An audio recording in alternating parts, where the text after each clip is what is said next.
Jess Phillips raised a very interesting point yesterday in Parliament about the problem with those who are charged with serious, I'm not sure whether I'm allowed to say these things on YouTube, so let's just say serious assault and serious sexual assault.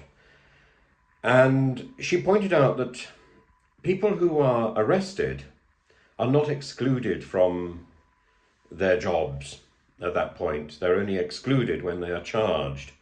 And she explained in an incredibly emotional pitch, but very moving, how she'd spoken to two people who had suffered this in this Parliament, and the people who had attacked them had not been brought to justice.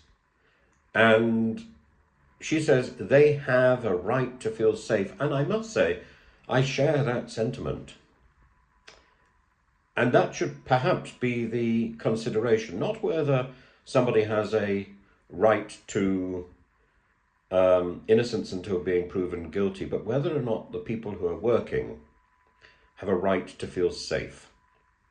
And you have to weigh the two things against each other.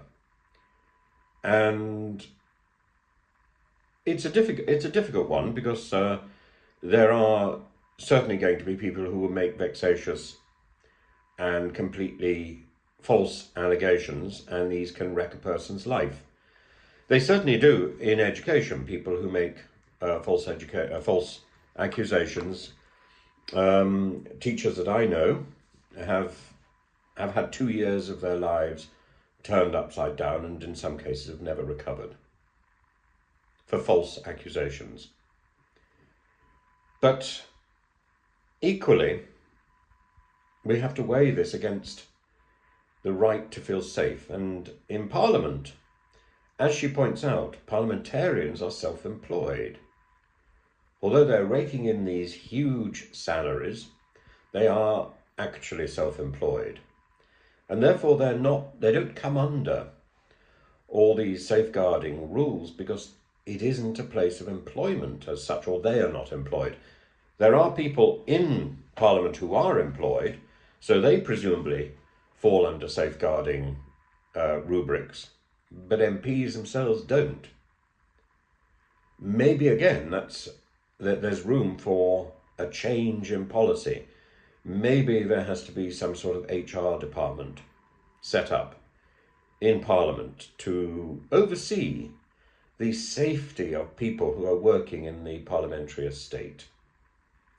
And the sort of pressures which are put on people in Parliament, partly because they're under the public eye, and partly because the parliamentary estate is so cramped,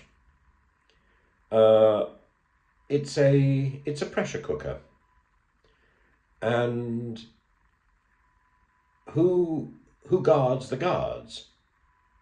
Because the guards, certainly over the last few years, don't look as if they're capable of guarding themselves.